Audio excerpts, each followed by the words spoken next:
everyone, and welcome to our podcast, Clear as Mud, where we talk to game developers from all walks of life about their personal and professional journeys. I'm your host, Graham Waldrop. As always, our show is presented by Mudstack, the only asset management and collaboration tool custom built for game studios and digital artists. For more information, head over to mudstack.com. On today's show, we welcome Matthew Medina, advanced narrative designer at ArenaNet.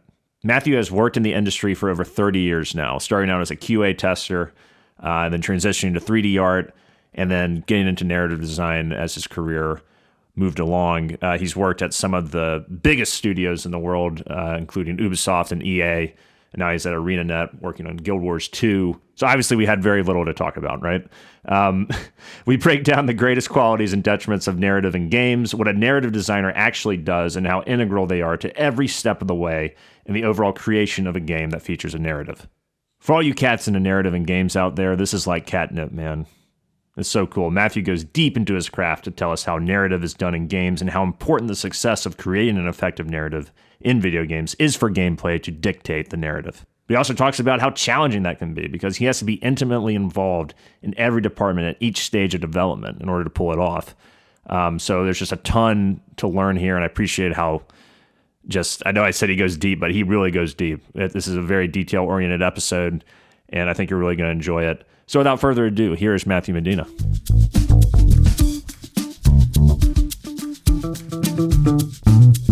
So Matthew, what's the biggest thing, right? The biggest thing that annoys you with narrative in games today? Wow. The biggest thing that tends to annoy me with narrative in games is that we still haven't quite figured out how these things can play together more. I think I see some experimental stuff going on in the indie scene quite a lot, but sort of at the big high level, AAA Game of the Year titles, there's still a fair amount of dissonance where there's narrative sections and then there's gameplay sections and then there's narrative sections, and I'm a big player of those games. I really love the things that are going on with Uncharted or Sony Santa Monica with God of War.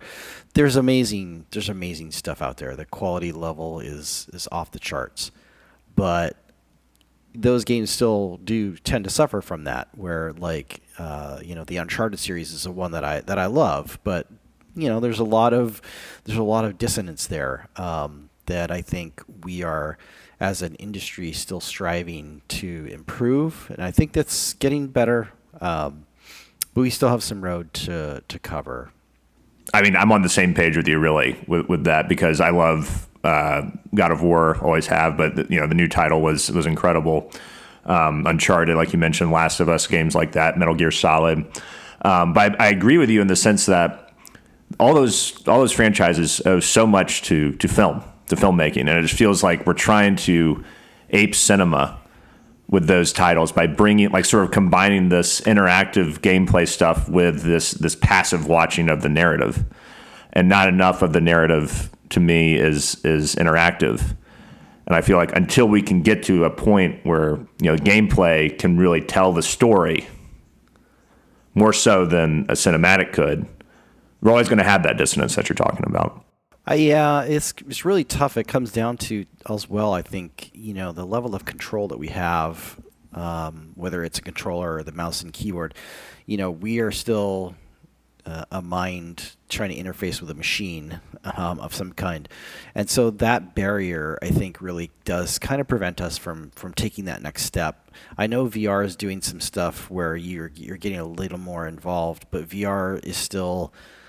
I don't want to say it's a niche market, but it's still very, very small in comparison to, say, console sales, for example. So I think that while there are definitely things that are going on which are really cool and bring that narrative, like you're embodying what your story is, when you have a controller in your hand, I think there's only so much you can do. But I think there's examples too where maybe we can take a step back and look at as an antagonist, you're sort of making yourself into this agent who is supposed to be, maybe a caring individual, but then you go on and you murder, thousands of bad guys. And, you can certainly justify it as like, well, I mean, they were shooting at me, so like, of course I'm going to shoot back. And, but, like to just casually murder, countless bad guys, does kind of make you a sociopathic monster on the level. Yeah. That was one of my favorite things. Like when Uncharted 3 was coming out, someone made this really like crudely drawn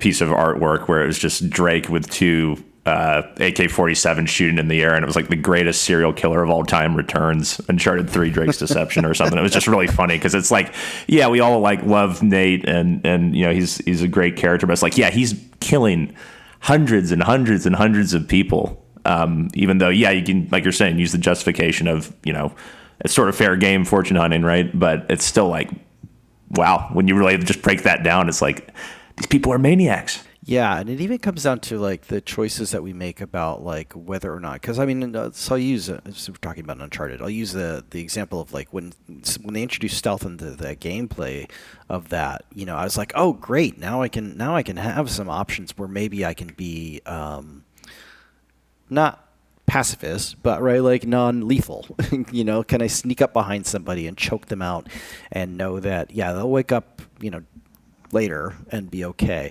But I remember the first time I tried doing that, and I snuck up behind a guy and I grabbed him, and then all of a sudden you just hear this, like you snap his neck immediately, and I'm like, oh my God, Nate, just cool your jets, man. Yeah, just put him to sleep. Yeah. That's gonna be okay. Yeah. I remember they did that in one section and two at the beginning. But the rest of the game, when you could do stealth, it was like, nope, you just you're breaking necks. Yeah. And there was really no way like a Metal Gear or something where you could just sneak around and not even engage with anybody either. It was like you almost had to take people out. Yeah, in a lot of cases, that was the rule was, in order to sort of progress the narrative, you had to complete the gameplay challenge, right? And so I definitely, I came up playing Thief, Metal Age a lot. I mean, the original was great too, but I think Thief 2 Metal Age was the pinnacle of sort of stealth gameplay for me. And that was it, right? Like there was just a level, and there were guards in the level, and it was up to you how you completed your goals. You had things, obviously you wanted to steal everything you could, so it encouraged lots of exploration to find all the gold, all the different things you could take. But you could ghost a level, right? Like you could go through the entire level and not touch a single guard, and that was considered sort of the pinnacle of Thief gameplay. Was can you get in and get out without anyone knowing you were there? Yeah. And you're talking about some indie-based games, you think are maybe pushing the narrative forward in the medium. Are there any ones that really are sticking out to you right now that are like, okay, this is really blazing a trail here? The last one I played that really comes to mind first is Unpacking. It's this cute, small, little game.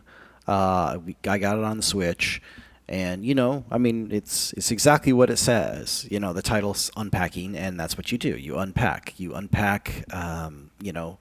This individual's life, really, at different stages, and it was just this joyous little, it has this great, sort of retro 8-bit kind of graphic style, and you just kind of pull stuff out, unbox, and then put stuff away, and it's kind of up to you where you put them. But then as you progress through the different stages, you see, how this person's life evolves and changes and grows, and how, despite all that, we always have to continue to unpack. And, there's a greater metaphor there about, unpacking your life, unpacking your soul, unpacking yourself and your identity and where you fit. And I don't want to get into the spoilers because I think it's a great little game that people should play and experience for themselves. But there's this really wonderful sort of double layer of like, yes, you're literally unpacking, but you're also unpacking, their this individual's life, and seeing their points of view and the things that they like and how, what they keep versus what they lose, right? Like, and it's a really wonderful, and again, that is the simple act of unpacking, right, as a gameplay element, but you're doing multiple levels of things, and so that's where I was sort of like, and I'm pretty sure it won the BAFTA for narrative because of that, because it had this really joyous little, sort of like you were doing two things at once, and the gameplay and the narrative were right there. They were just perfectly aligned. This is what it's all about. That game definitely was also like addicting in the sense that the gameplay itself was pretty fun, but also like you're saying, it's like you're literally unpacking the narrative with unpacking all the things in the game. So it's like it was presenting things clearly, but it was doing it in a way that was just inherent to the gameplay and painted a very clear picture about the story without being heavy-handed about it. Yeah, and I think this might not count as an indie because it obviously got a fairly large kind of push from the publisher, but Stray is another game that I played recently that I thought was really fascinating. And that one I thought was less about the gameplay and the narrative are married up, but that the gameplay and the narrative were sort of deliberately if I can, stray from each other, right? Like, because you're playing a cat. And so like, how do you have, narrative with a cat when a cat is sort of like an animal with certain, you have certain expectations of what a cat can do and can understand. But then when you, progress through the game and you see, there is this wonderful little, like, the way that cats' curiosity and sense of exploration, kind of helps unfold a story, right? Like, and that's how they perceive the world, right? Like, and it was really fascinating to sort of put yourself in the mind of a cat, and in the body of a cat, and being able to do all these, cat things like running around. And I remember tripping people. My cat often does that when we walk up and down the stairs. And so it's like I was very familiar with that. And so it's like, yeah, I mean, it fits, right? Like it's the gameplay is the cat, but the narrative is sort of like above that. And so it's sort of this meta narrative of like, yes, you're playing a cat, and so the cat only has so much experience of this world, and how does that translate? And so because I'm a human and I'm sort of playing in this role and controlling this cat, I have a different level of understanding than maybe the avatar does. So it's wonderful sort of examination of that, of the difference between our avatars in the world versus our own thinking, being as a player with the controller. So I really enjoyed that one too. Yeah, I need to play that. My wife played it. She beat it in like a week. She couldn't stop playing it. What I saw, at least, I really liked. Cat was animated perfectly. I couldn't get over how fluid and lifelike the animations were for the actual cat. But yeah, I definitely want to play it from a narrative standpoint. It sounded really interesting. I love what you're talking about, the relationship with the actual avatar and how unique that is with embodying an actual animal. So yeah, I definitely want to check that one out. I know there's sometimes a bit of a disconnect, I think, within how people perceive sort of what you do around narrative design versus like just being a writer, right? Can you break down the differences between the two professions there? Yeah, so game writing is very much what it sounds like, but there's complexity there that I think maybe some people might not know about, because our industry can be sometimes opaque about these things, where a game writer, yes, they write the dialogue that you will hear in the game. They also tend to get visibility through in-game objects or codex entries, tutorials and hint systems. So all the things that players do have to like, that anytime that puts text on the screen, that's the job of a game writer, having written that text. But they also do then, world building. They do a lot of behind the scenes work with story breaking, where they help plot the storyline as a plot. They do the character arcs, so where the characters start, where they finish. how much character to put in, because that's one of the things that is different about our medium, is because players can inhabit the space themselves as actors in the world. You kind of have to leave room for them on the stage, right? Like it's like writing a play where one of the characters is an unpredictable person from the audience. It's sort of like, how do we write a play that is intriguing, where the main star of the whole production is somebody and you'd have no idea who they are and what they're wanting to do.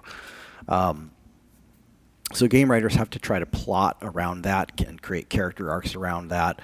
So that's sort of the role of a game writer. And then a narrative designer, we will take all of the elements that are created, and that includes the writing, it includes the art and the visuals of the characters, it includes, set pieces that we need to, anything the character or the player character can interact with.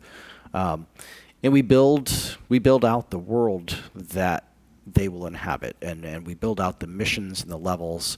Kind of depends on the terminology and what kind of game it is. But we are sort of setting the stage for what the player how the player experiences the story.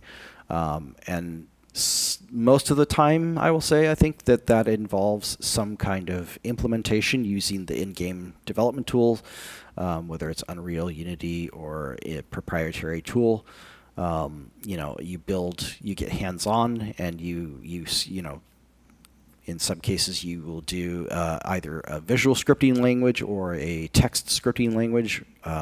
Some people, don't have great narrative tools, and they end up having to write a lot or build a lot using, Excel spreadsheets and C+. And they will get almost on the level of programming. So it's a lot of just making sure that you have the technical knowledge to know, okay, I have this character and this scene, how does that play out? And what are the elements that I need to build that? And so it's a lot of coordination and collaboration as well. Narrative design has to go to pretty much every department and work with them on, hey, I need this map for my scene to play out. Okay, great. And I need these 4 props. Because the player's going to go over here, they're going to interact with the thing, and then they're going to talk to these NPCs, and so I need all the dialogue for all these NPCs. I need character art for all the NPCs. I need animation support, because this particular NPC that I'm going to interact with has to do a dance when you tell them that that you've brought them the thing that they were looking for as a quest. They'll do a little happy dance, so I need animation support. And then I need the gift. So I need a little object that, the player can either hold or maybe it's in their inventory. So now I need UI and UX support. So narrative design is kind of like, in a lot of ways, we construct that player's experience of a game's narrative. And so that can be really complicated sometimes. So narrative design, it's a kind of content design, but content design usually is not necessarily targeting stories. It can be other things that the player is getting to do. Sort of kind of what we talk about when we say, okay, when there's that dissonance of like, hey, the story's over here, but then what we're asking the player to do is something maybe kind of tangential to that. So like go, find 16 things in the world. That's pure content design. It has a bearing on the story, but it's not specific to the story. So that's kind of how I see the difference. And that's another thing too that's unique about that role is that you're having to talk to so many different departments where I feel like most of the time, maybe programming will talk with the technical artists. Level design will obviously talk with the 3D artists, just with the 3D game, things like that. There's just always collaboration, but, with narrative design, it's like you're talking with everyone to make sure that what you're doing is going to work. Like it doesn't feel like there's one department you don't talk to. Yeah, I've often compared it to, it's sort of like being the second director on a movie set, right? Like we're not the main director, because that's usually the game director or the creative director. They're the ones that have the vision for the project as a whole, and they're in their director's chair, kind of making sure that everything gets done. But as a second director, you're responsible for, hey, I've got this scene, this is mine. I'm working closely with the director. And, but it's up to me to like make sure that all those elements come together. We work very closely with production as well, because producers are the ones who have, a lot of those pieces of the puzzle. They know where to get all those pieces. And so like you have to work with them very closely to be like, okay, I need this and I need this and I need that. And we all have to have, be run on the same schedule. Otherwise, when I go to implement, if I don't have what I need, then that I run into like blockers and show-stopping, problems. And so sometimes they'll be like, okay, we can't get you this right now because our animators are busy doing other things. Here's a stub, right? Like here's something that, at least you can hook up. And then, when the official art comes in, then it just goes in, as it is. But right now we can just give you gray box or a stub file that you can at least play with. Yeah, delve a little deeper with that if you can. I know you can't really get into too many of the specifics, like a specific thing that you actually worked on. But if you're making a scene, right, can you walk through like the process of bringing it from sort of concept to creation? Yeah. So for me, the process that I use is very visual. Because I went to art school and started my career as an artist, I still think in a lot of those ways. So visual representation is key for me. So I like to start by, we usually would do story breaking meetings where we kind of break down the beats that we want, A to B to C. Is that similar to like a writer's room for TV? Yeah. Writer's room is definitely a term we use as well. When I think of writer's room, I think more of like we're breaking down the, some of the, well, I don't know. I guess maybe it's different for everybody, but I think of that as more of like the dialogue process, right? Like we reading scripts and saying, yeah, we want to change this line, we want to massage that scene. Those are sorts of the writer's rooms that I think of, as opposed to story breaking, where it's like we just get in a room and we figure out like what's the plot, where does the characters fit into all of that, and just kind of really get a high level outline view of like not just the entire storyline, but each individual chapter and each individual piece of content. So that once we have all that, we have, I tend to still use in the past, before COVID, we would have a whiteboard with sticky notes, but now we use Miro or some other sort of organizational tool to flow chart out and we just put virtual sticky notes on the board of like, this happens here, this happens there. And then as a result of this, I'm very much a sort of, I like doing consequence, this, therefore this then happens, but something else comes up, sort of like kind of stringing it all together in a sequential order. So you can, identify the causal links and how everything flows into each other, because cause and effect are really important for me. And I think for any story, it's too often very easy to fall into the trap of like, and then this happens, and then this happens, and then this happens. And it's like, where does it stop kind of thing, right? Yeah, that's not a story. That's not a like, well, this happens because this, wrinkle happens, right? Like, and so putting up all those pieces allows us to identify those areas where it's like, okay, yes, we want this to happen, but why, right? Like, if there's no why, then we got to go back a step and figure out like, well, let's set up the why so that we when we get to this point, we actually understand what's going on. So I do the visualization step so that we can have a good storyboard, not a storyboard in the traditional film sense where it's like all drawn out, but in my head, I think of that as a storyboard of like A to B to C until you get to the end of the story. And then I will take that, and I will start to prioritize what are the things that I want to focus on first, because the thing that is really important in that process is there will, in collaboration with others, you don't want to create downstream problems for other teams. And so being able to say, well, I really want to work on this first because this has dependencies from other teams.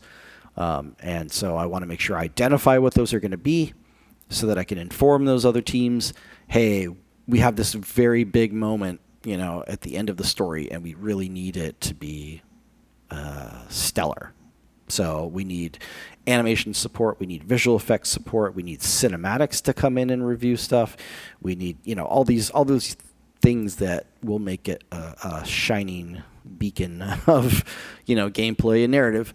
That's all great. But so let's work on this, at least on paper, figure it out first, and then we can go away. And then once I've got my priority list and I've identified all the assets and all the visual effects that we will need, we kind of take that and run with it, and then we start implementing. And I do fairly high level implementation. I do skeletal. I build the skeleton of a mission. I don't worry about gameplay at this point that much. I will put stuff in to represent, hey, here's where gameplay is going to be. Here's where I want things to happen. But most of that first pass is really just like making sure that I'm hitting all the story points that we want.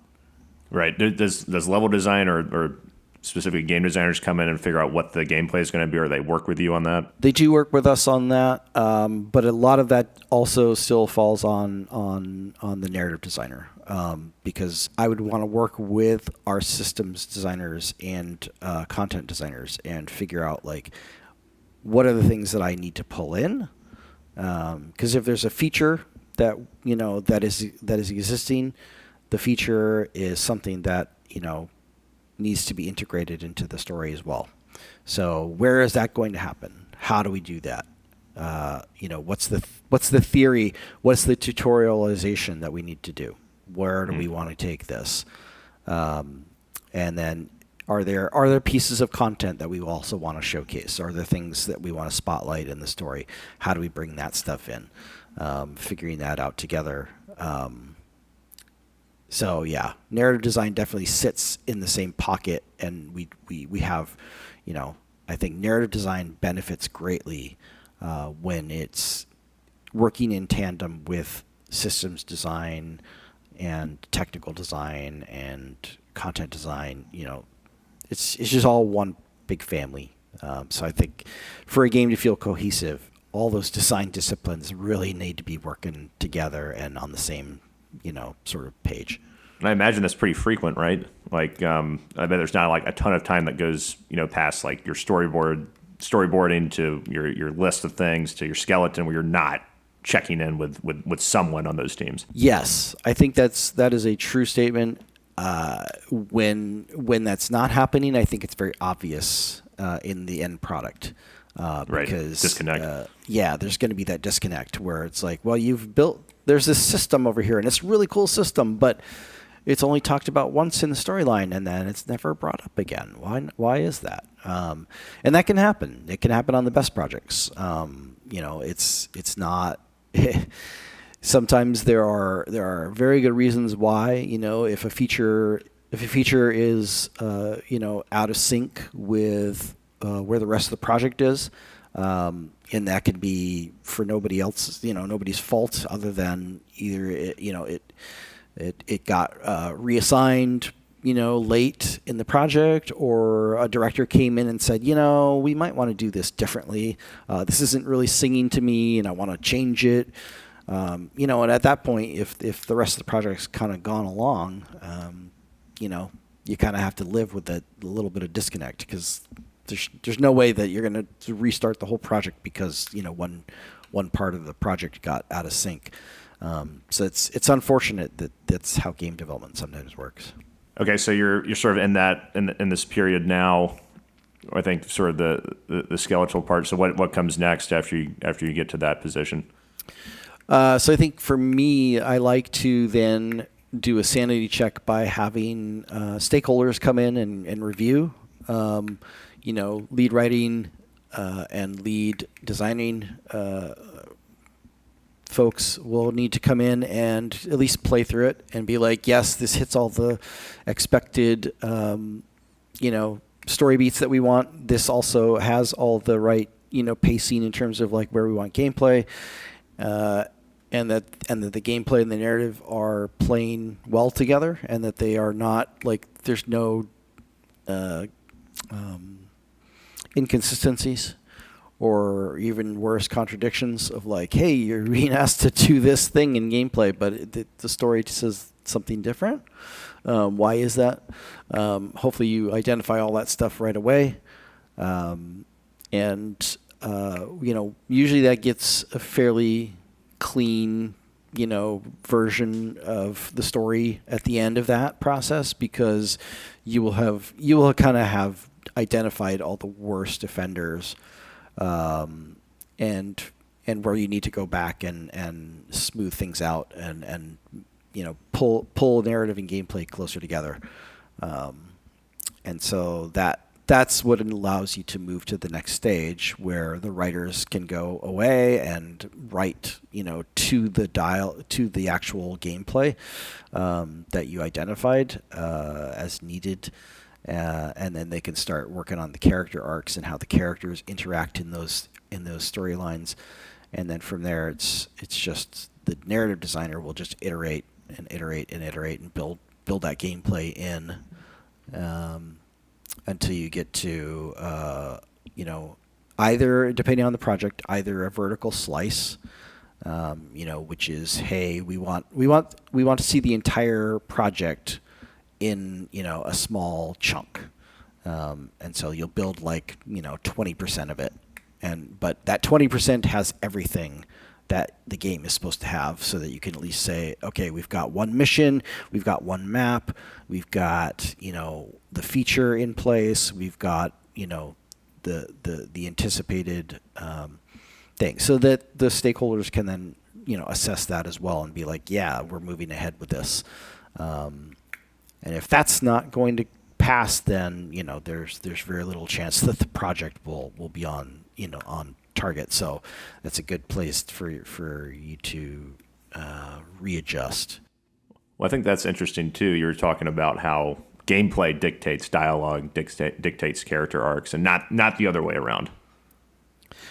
I think that that's the way it should be. I certainly know that there are places where that may not be true, where the narrative dictates what happens. And I mean, I think there's no right answer on that, because you can make a game where the narrative is really strong and it does dictate what the gameplay should be. But I tend to think that, as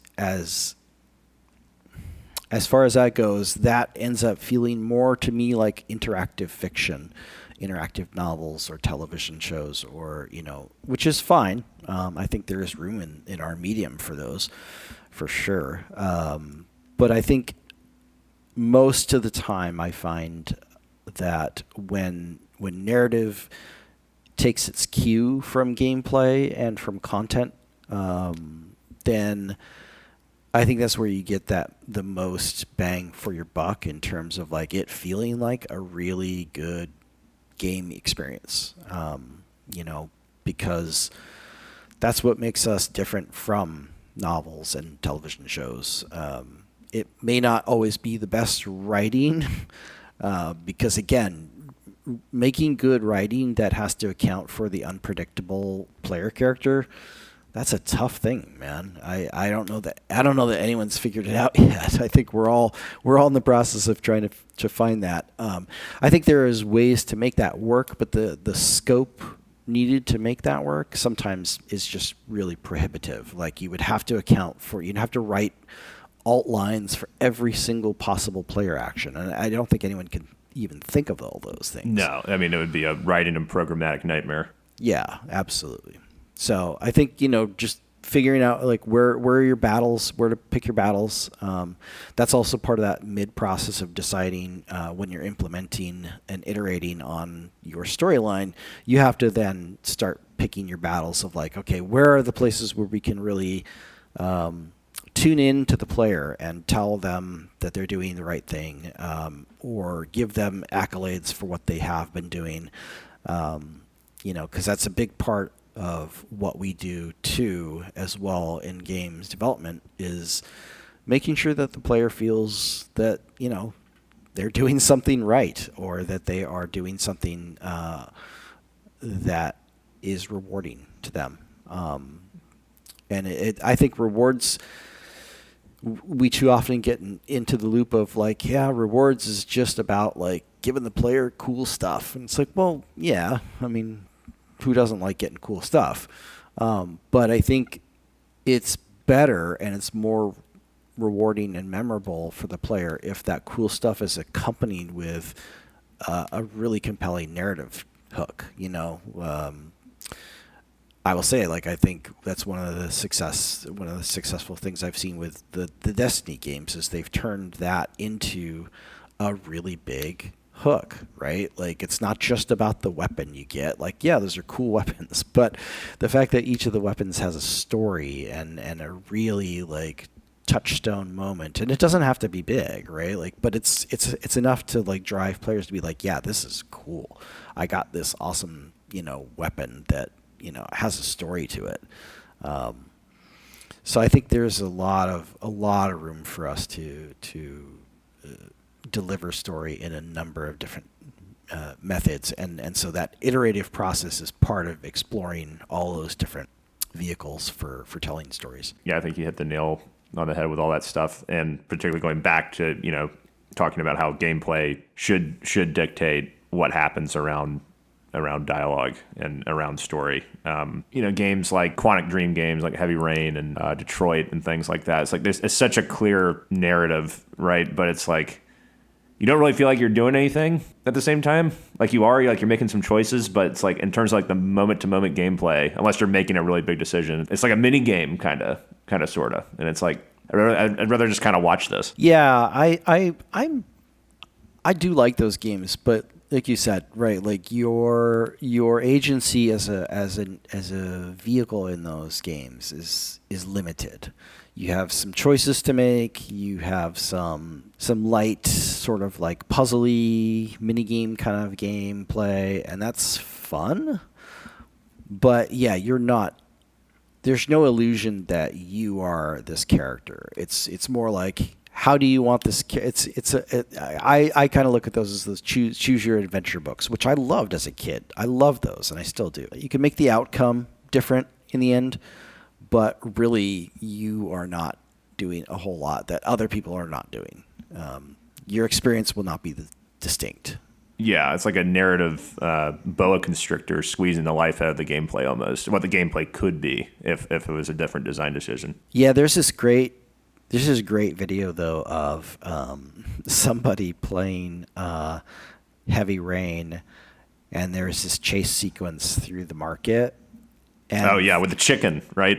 Yeah, and the guy does absolutely everything wrong, and he misses all the QuickTime cues. Uh-huh. And I don't know, they put some laugh track on top of it of this guy just laughing hysterically. It is the best clip. And I the whole time I was thinking, man, wouldn't it be cool if like you actually took control of him in that moment, and you could actually like, you would still have all those things kind of getting in your way, but like being able to like actually jump and run through that market would have been so cool. And I feel like it wouldn't have been any harder to set up than the cinematic ones, with the QuickTime events. Yeah, probably not. And like, or the scene, there's I remember there's another scene, and I for the record, I do love Heavy Rain. I've played it like 10 times. Like, as much as I'm kind of like talking about, my issues with it, I still love it. There's a scene where like you have to drive like against traffic, or like you're going head on into traffic. And it's like I did an experiment too where I kind of failed a lot of those QuickTime events where you have to like swerve around cars and whatnot. Right. It's a cool scene, but it's like didn't really change the outcome that much. It's not like I died or something, That would be interesting if like I didn't get out of the way of this car and I had head-on collision, I shot through the windshield, and that character's story is done. It would have made that knowing what the stakes could be. It's like the story saying, okay, he can't die at this moment, so there's no way that you can die as a character because there's no respawn in a game like that. So it's like these life and death moments that don't really have life or death consequences. Yeah, exactly. Until the story needs you to have them. Until the story needs you to have it, right? Yeah, exactly. Yeah. So what about when you start getting into like more of the visual stuff, working with the art side of the team? Yeah, that's when I think it feels more and more like you start taking on the director's duties. In terms of like once I've set up a scene. And it's got the gameplay that I want, and it's got the narrative locked down, and we know what the dialogue is, and we know where all the story pieces are. From there, it just becomes about, well, okay, what's the presentation? How do I make this feel what I want players to feel?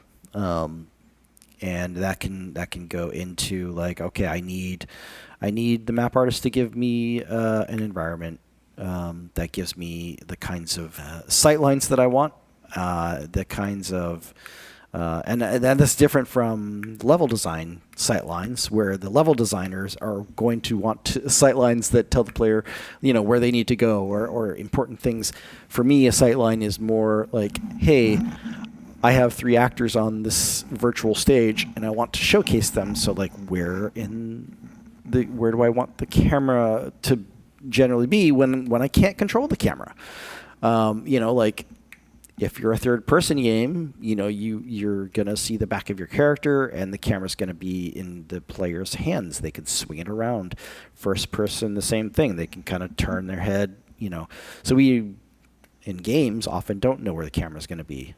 So how do you how do you define that and figure out the solution to that problem? And I think there's a number of ways that we are figuring out how to do it, which is through, some games will just pull the camera away and focus on it, or they'll give you a button press of like, here, push this button, and it focuses the camera on something that they want you to look at. And in other games, we use techniques like, creating visual interest. So it's like, okay, now there's a fire burning in the corner, or lighting, to highlight an area in the world that we want players to look at, and sort of giving them the tools that they need to sort of create that moment that we want, the focus to be on.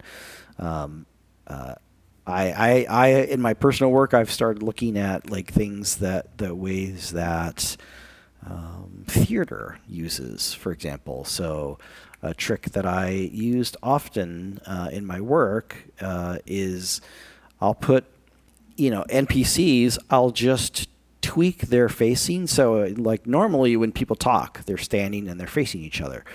But I think of one of the tricks that I've tended to use for my own work is I'll offset them so that they're kind of looking past each other and at some invisible mark in the space to invite the player, hey, if I stand here, now we have a trio and there's a conversation between us, right? Like, so it kind of invites the player in, gives them, and I think that's a trick that theater does as well, right? Where the two characters will talk to each other, but at times they will kind of turn and open themselves up to the audience as though the audience is an active participant in the story. I think that's brilliant, man. Like that's so cool because you're exactly right. Like with theater, it's like you have to project to the person in the back of the theater. Yeah. And to do that, you got to be looking at the audience, and so for you to position other characters like that, so that they're looking at the audience, which is the player, who also has an interactive part in this. I mean, that's fantastic. That's really cool. Yeah, so it's about doing stuff like that, and controlling NPC's speed is a constant thing that we often grapple with. I don't think anyone's really figured out the best way to solve it. I was playing Cyberpunk again recently because that's one of those games that just pulls me in time and time again. I love the world. I love the stories, and just running around in Night City is fantastic. And they have moments where there are these narrative moments where you're supposed to follow an NPC, and it's quite clever. Like, I really appreciate what they did, where like you know, because your character moves like there's no tomorrow. I mean, character run speed in games is always way above where, you know, normal people would walk, just because, you know, people get frustrated when they have to move slow. Mm-hmm. But when those moments hit in Cyberpunk, like they put this sort of like, I guess it's kind of like a cone probably behind the NPC, that as long as you're within that cone, you move at the speed that the NPC moves. You match their speed. I think that's a brilliant way of solving that problem of like, hey, we don't want you to just blast past the NPC all the time. So if you stand relatively close behind them, you will move at the same speed. You know, and so it's really fun. But if you move outside of that cone, you know, you go back to moving at normal speed again. Right.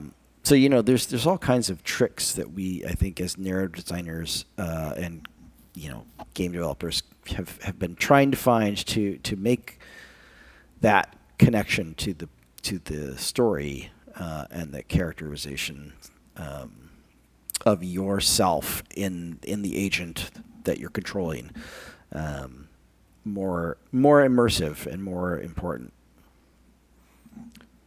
And what about for like someone?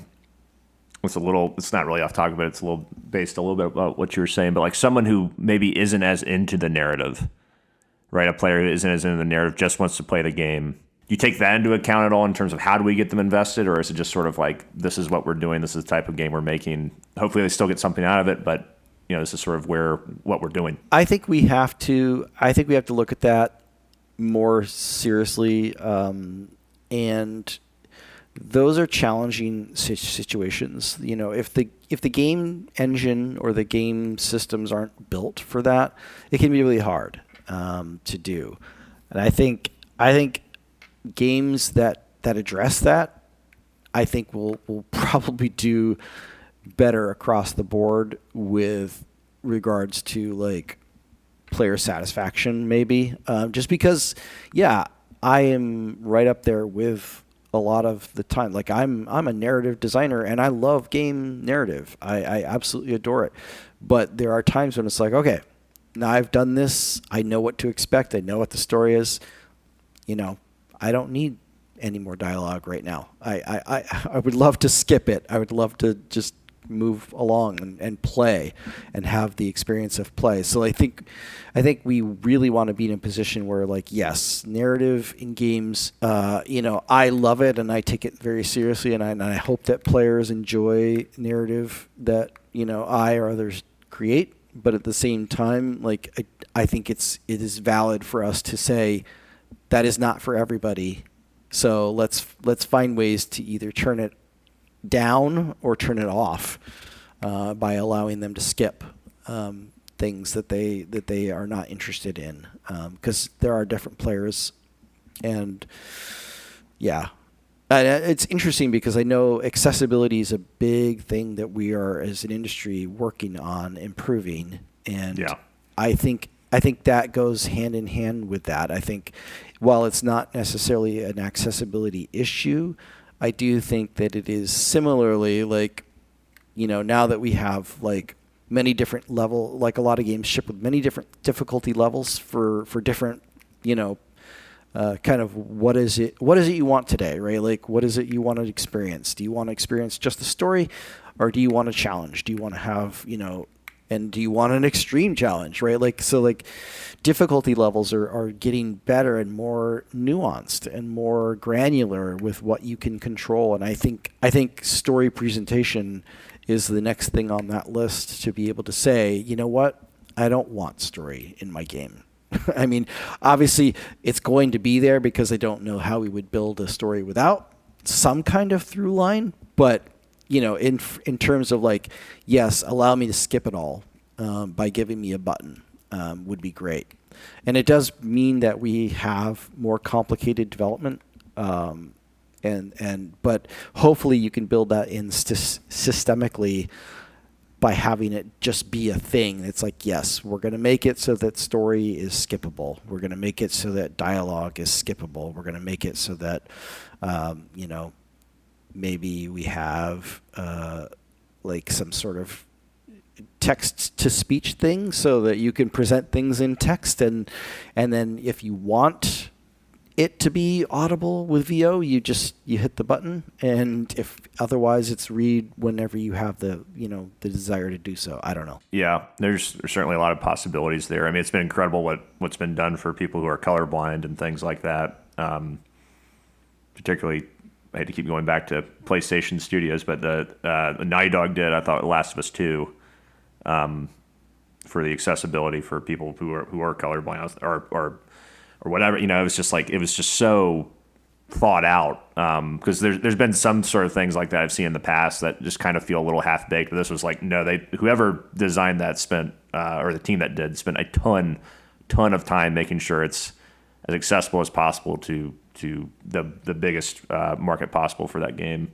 So yeah, like how that changes with narrative in the future will be really interesting to take into account. Yeah, and I will say, I mean, I can't speak for anyone else, but for me, I don't find any offense in that at all. Like, I don't, like, yes, I obviously want people to enjoy the work that I do, but it's okay if their enjoyment of that is skipping it, right? Like, that's okay. I will take no offense if my work is not your cup of tea. By all means, I don't want to burden players with it if I don't have to. Right. So yeah.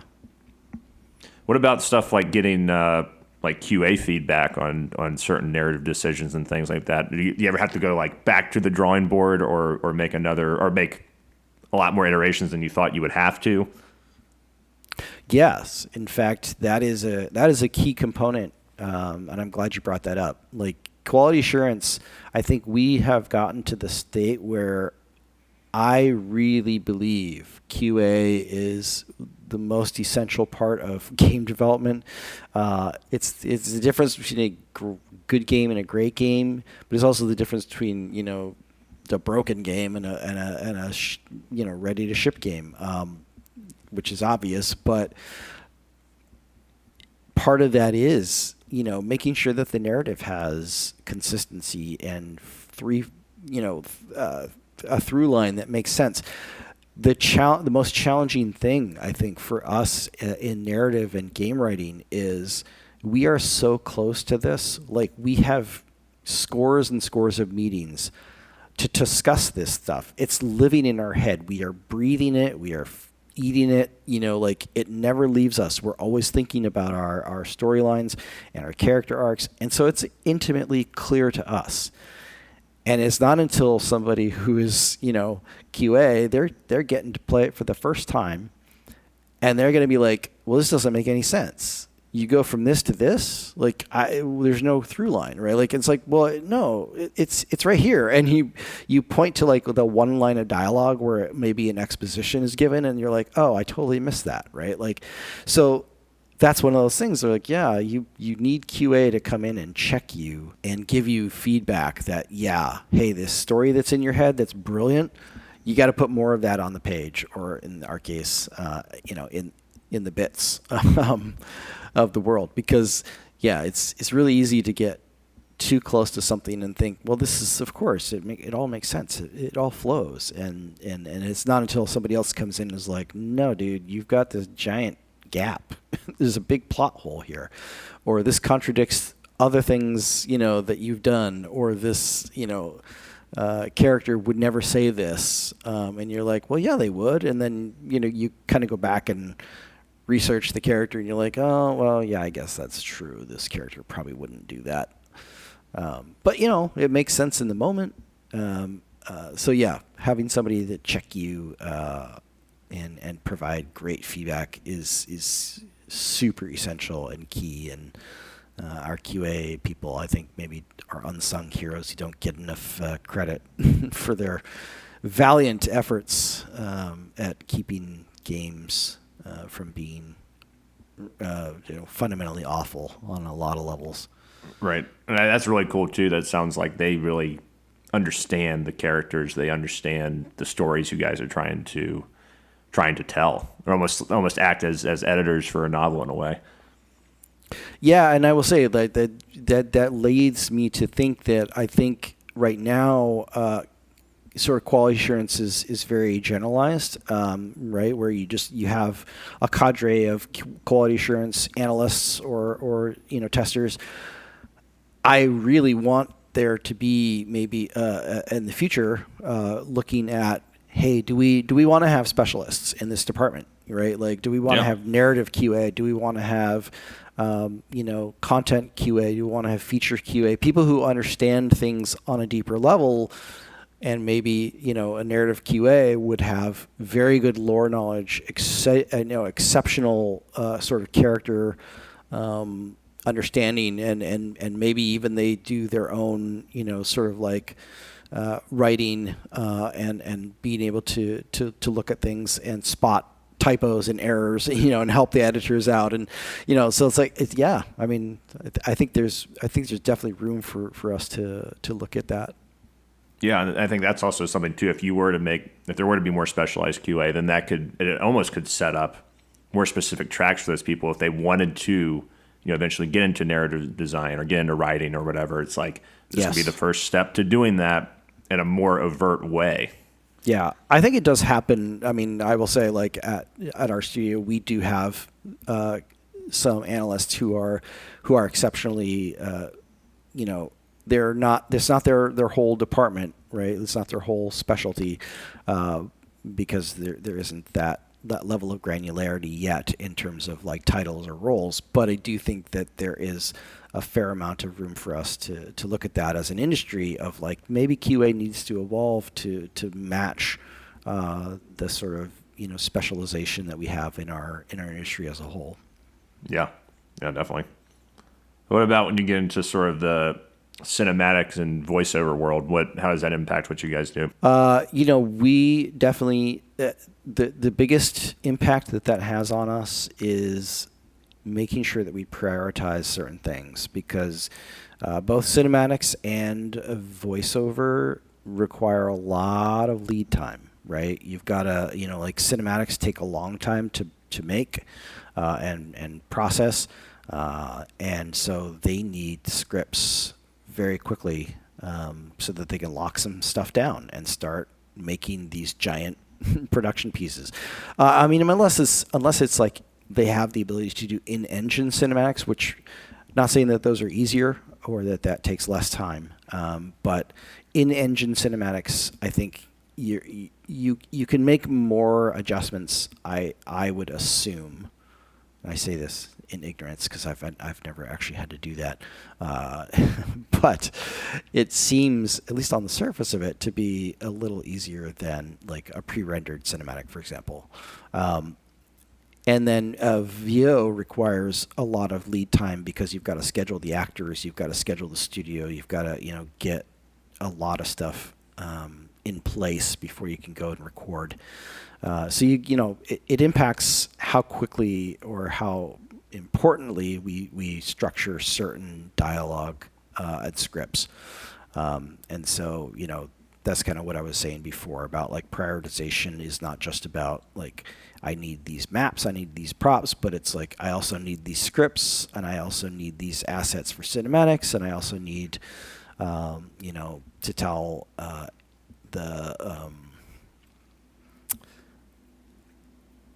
the lead writer where to focus. So there's all kinds of things that kind of go into that prioritization stage, and certainly VO and cinematics is a big part of that. With all that taken into account, how long does like a typical scene take you guys to finish? Yeah, I mean, the number that comes to mind is about 3 months from start to finish, at least in terms of like getting it in playable fashion. Iteration is endless. I mean, the thing that I definitely know from having worked on narrative and story content now for some time is that it will get the number one most amount of feedback from the people internally that play it, from QA, because there's areas where I think I mean, content certainly has a fair share of feedback as well, but I think because story is so fundamental to us as a species, we are a storytelling group of primates. We love to gather around the fire and tell stories. We've done that for hundreds of thousands of years. So every one of us that is living and breathing has a tie to story, right? Like, it's why movies and television and books, why they're so popular. And so because we all have this touchstone to storytelling, whether in our own lives or just, through the fictional ones that we read or that we experience in content and media, we feel like we have a good grasp of storytelling. And I think a lot of people do. I think most people probably do have a pretty good grasp of storytelling. And so because of that, storytelling gets a lot of notes. Like, why did I wouldn't write like this. I wouldn't want this character to say this. I wouldn't want this plot moment to happen. And there can be so much subjectivity to that, right? Like, what is good? Well, good writing might be, different for an English professor who is critiquing it on its, like, quality of, like, word usage and grammar and, like, clarity, versus somebody who is coming at it from, like, well, no, I want something that's just fun and exciting, and this language is boring. It's like, well, maybe it's boring, but it gets the point across, right? Like, right. And it does so, so, like, good writing can be very different depending on who's evaluating it. So yeah, we definitely get a lot of notes on our story content. So yeah, the 3-month period is like for us to get it into a shape where we will probably get more and more eyes on it, and then from there, it's like until it ships, it's not done. Yeah. And then at some point, we just have to say, that's it, no more. I'm sure you can just keep going, right? Yes. It gets to the point where it's like, we're never going to release this because this just doesn't seem right. But yeah, eventually you got to go hands up and just, it's got to go. It's got to go. Yeah, and that's where producers really come in handy. Yeah, they'll keep you on track. Yeah.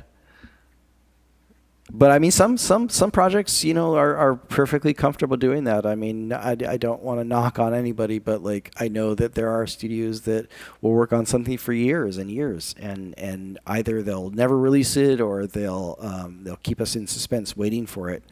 I still have friends who think that Half-Life 2 Episode 3 is coming out.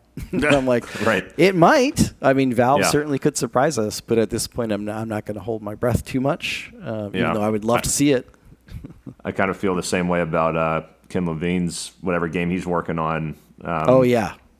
I've heard just horror stories about how they built all this stuff out. Then he's like, nope, going back to the drawing board for narrative, and we're going to start over. And assets are chucked, and people quit. And I mean, they've been working on it for like 7 or 8 years now, if not longer. Yeah. So it's just like, I hope we get to see something from him again, because I think he's one of the premier storytellers in the industry. But it's also like, I don't know if we ever will. Yeah, I mean, there's been a lot of talk about the auteur genius kind of mentality of whether or not that works, and I think some of that is a little overblown, but at the same time, right? Like, yes, it sucks. I've been on projects where things have been, kind of just, you had the rug pulled out from under you. I was at Cave Dog, when everything kind of crashed and publishers changed and they had different priorities, and the project that I was really passionate about and I thought was going to be a really cool game, and unfortunately, it just was the victim of that kind of like, nope, we're going to just refocus and we're going to do something else, and it makes a lot of you redundant. So there was a giant layoff, and yeah, it was not fun. That's never a good never a good thing, but sometimes good things can come from that. So I'm hopeful that Ken Levine and his team can pull something out great. Yeah, me too. That's interesting how just creative decisions can just have this avalanche effect to the point where it's like, what's even going on anymore? If it really spirals out of control. Yeah. But you weren't always in narrative, so I think one of the interesting things about your journey is that you as you mentioned, you have an artist background, but you were a 3D artist. Like so many people that we've talked to so far have stayed on one track. If they were a 3D artist, they eventually became an art director. Programmers stay as programmers, game designers as game designers, producers as producers. But you shifted gears to narrative design. So what made you get into narrative design?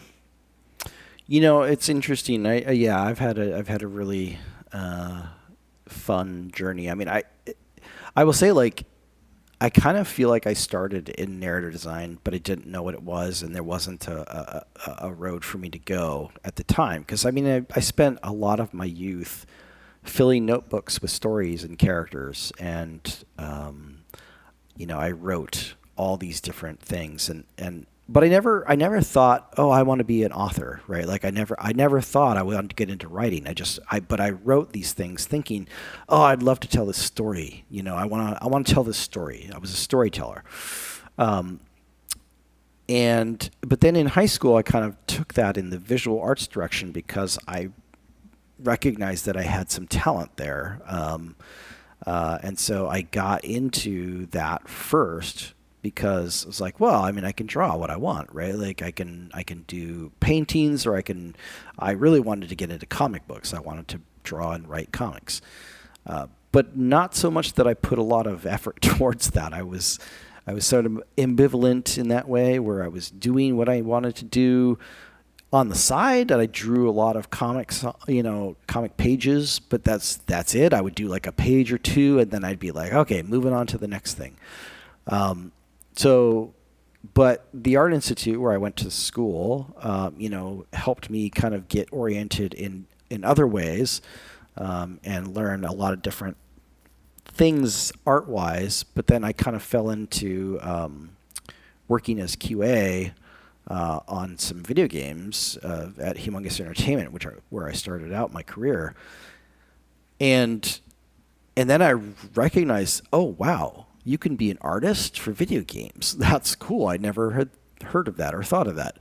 And so I dove into that feet first, and I went really hard on like learning 3D Max, which wasn't even 3D. No, it wasn't even Max yet. It was just 3D Studio, and learning how to build 3D art, and learned Photoshop and how to do all that. And so that kind of became my outlet, my expression for being a storyteller. I would take the things that I was assigned, and I would get into what's the story of this piece. If I had to build a house, I would ask questions of either the designers or the writers. I'd be like, hey, I need to build this house, and I need to know, like, what is it made of? What construction materials do they have? Why would they build it like this? Would it be a community project, or would it be like the person has to build their own house, right? Like, because that can look very different depending on, how many people are building it, what kind of materials it is. And so I'd always approached things from that of like, what's the story of everything? That's kind of how I always approached all of the things. And, I managed to keep myself employed as an artist that way for a long time. I did 16 years as an artist. But, because of that, because I had that particular approach, my art style was very production-y, right? Like it was like I could model, I could texture, I could do things at a very competent level. I could build, but I wasn't a visionary. I wasn't doing concept art. I wasn't, sort of artsy in that way. And so it was, it at the end of the day, it kind of ended up being kind of a mismatch where the art director was kind of pushing for more of that, and I was like, well, I'm not really in that direction. And then because I been doing all of this sort of like questioning and poking at, well, why am I building it like this? I ended up getting approached by designers who were like, hey, you've got some really cool questions. And we love people asking questions because that's what design does.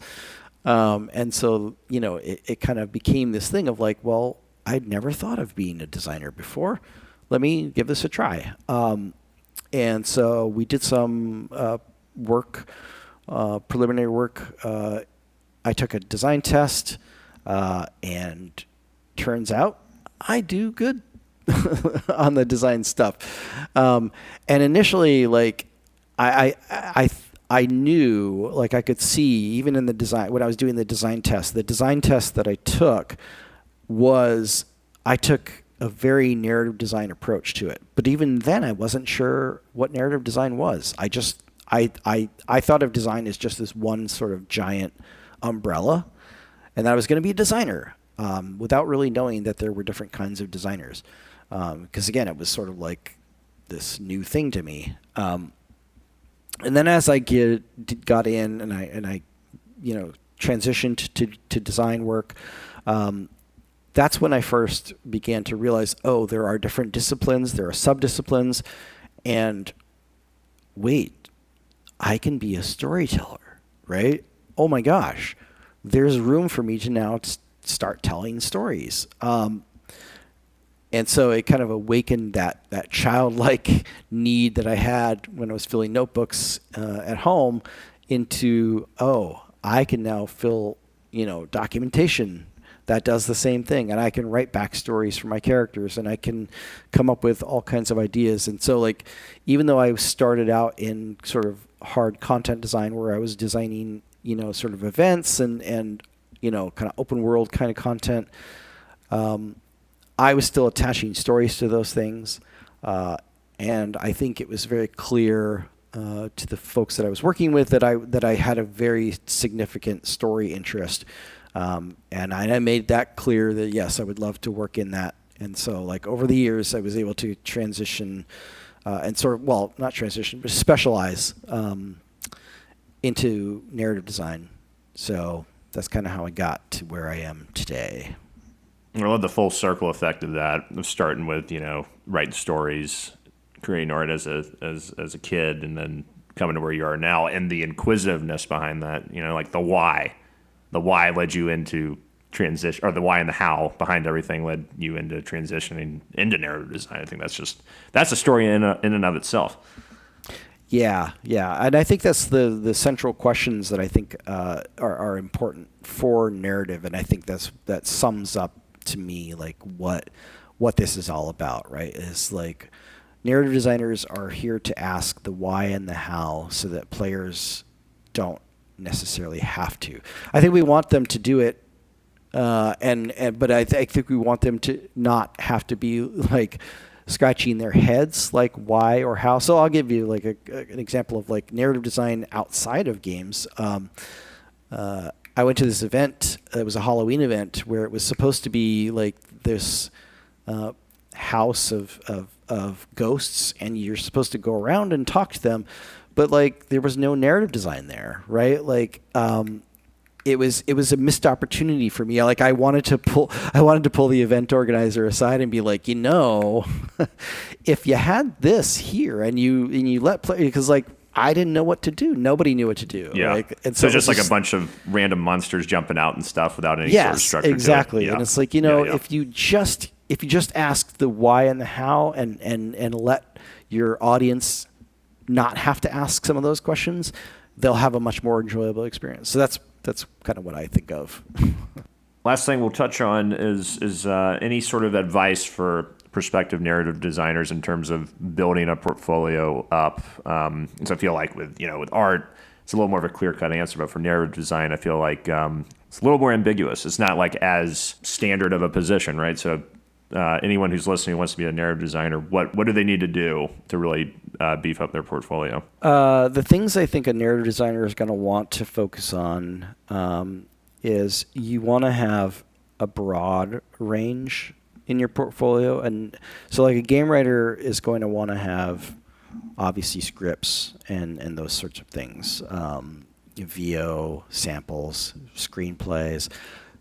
A narrative designer wants to have those as well. You want to have samples of linear writing, but you also, I think, want to have samples of branching dialogue, showing that you have the capability to adjust to the, things that we do in game development, things that account for player decision points. So being able to say, hey, if player does this dialogue will play. If player does this other thing, this other dialogue will play. And then how does that come back together, right? Like, how, showing that you have a grasp of like how dialogue can flow in and out of player choices is a good thing for us to see in portfolios.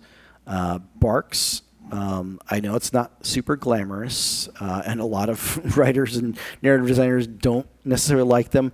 I like to see them. In particular, what I like to see is if it's in a spreadsheet, not just the dialogue, but like the situations around where that line is supposed to play, context for why that line might play. You might play this one versus that one. Just again, sort of thinking of those sorts of things. I think that those two things can help really demonstrate your acumen from the not just a writing standpoint, but that you're thinking of it in a narrative way towards what the player is doing, and how we do address all those different scenarios and changing player choices.